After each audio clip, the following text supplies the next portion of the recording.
She is an associate professor and dean international at Curtin University in Perth, Australia. The place where I'm working now, it is, of course, it's my passion. Research is my passion and teaching is my passion. She has researched extensively on STEM education and classroom learning environments. Indians are doing reasonably well, very better than most other migrant communities. Indians are hardworking. They are making an impact. NewsX proudly presents the VaKu Diaspora dialogue with Rekha Koul.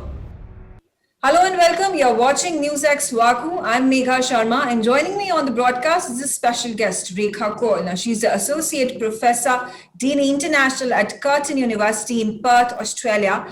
And Rekha is going to break down for us her journey from India, from Kashmir, to how she landed up in Perth in Australia finally. Welcome on the show, Rekha. Thank you, Megha. Thank you for having me on the show. And my journey, I was in academia while in Kashmir, and we had to leave Kashmir because of the political disturbance there. Like, we left for a winter holiday and could never go back. And a few years down the time, I couldn't fit in the heat of India, and one night it was a discussion between me and my husband. Delhi or Denmark doesn't make any difference if it's not Kashmir, because for us, home was Kashmir, living in homes, not in apartments, what Delhi offered us. And a few years in Southeast Asia, and eventually ended up in Australia, which was a choice made sort of. There was not a calling from other Western cultures, and we ended up here, and it's home. I think we chose Perth as a home after living in Adelaide, the other city in Australia, for a very brief time. Brought up our young family here, and I don't think I have any complaints. I see myself as a global citizen now. The place where I'm working now, it is, of course, it's my passion. Research is my passion and teaching is my passion. But it allowed me to travel around the world. Wow. And I see myself as global citizen and accepted by the rest of the world. How long have you been in Australia and Perth especially? And as you talk about traveling across the world, if you could share those experiences with us as well. How long have we been here? It's been more than 2 decades in Perth. Traveling, I did travel to different cities in Asia, Southeast Asia, Americas, Europe. Where else do I? Africa. Mm-hmm. So I would say all the continents. Nations, and that led you to travel to all these cities and countries and continents? Was it because of the fact that you wanted to go ahead and be the teaching professors or the faculties across the globe, and that helped you bring about a conglomeration of the knowledge base that you have now, those hold, and then also for the fact that expertise and experience that you go ahead and bring to all these cultures? Yes, I think whenever I traveled, I took my experiences there, because most of the time it was for educational conferences, or I going to conduct educational courses there.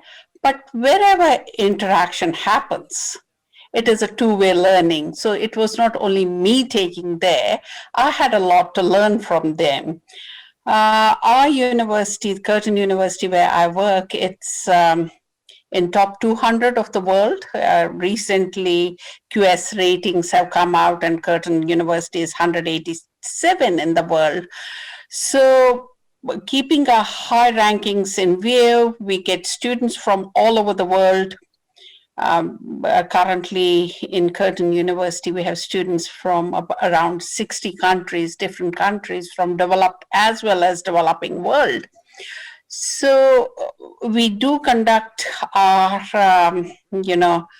courses there. We have modules and campuses in different parts of the world. Curtin University has campuses in addition to here in Perth and Kalgoorlie.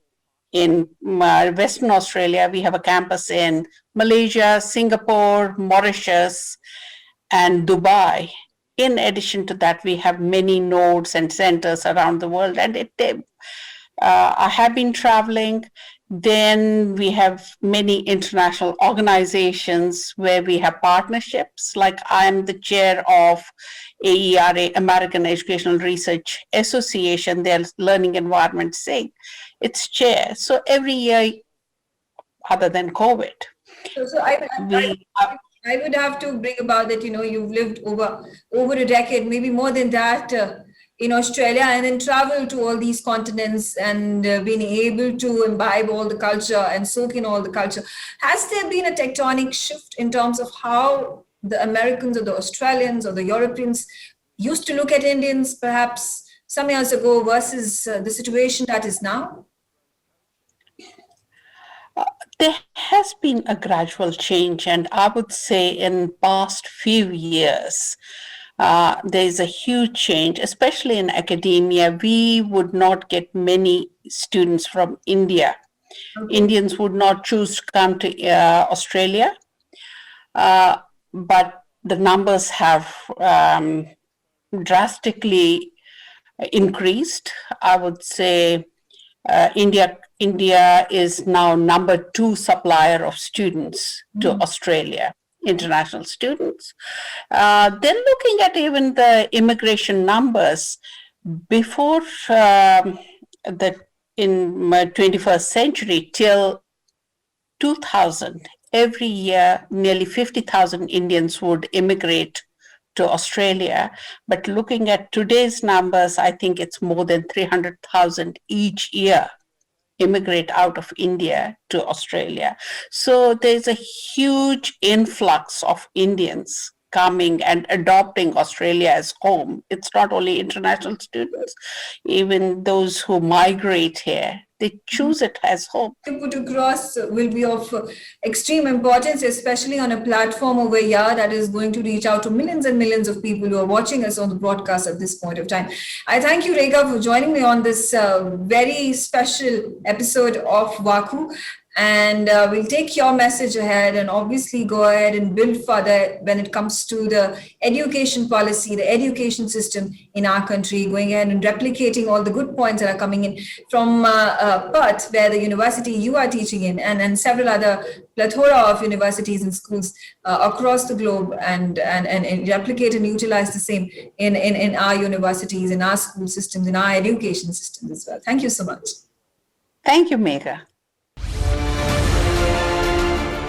NewsX ITV network have proudly launched the VaKu Diaspora Broadcasting Network.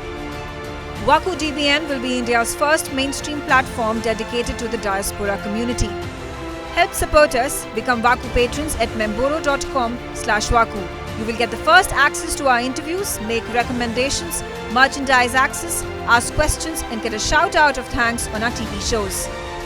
You can also suggest to us who should get the VaKu Golden Chakra Awards, and also tell us who should get into the VaKu Hall of Fame. Limited memberships are available at 100 rupees per month on Memboro VaKu. Sign up now, log on to memboro.com/VaKu.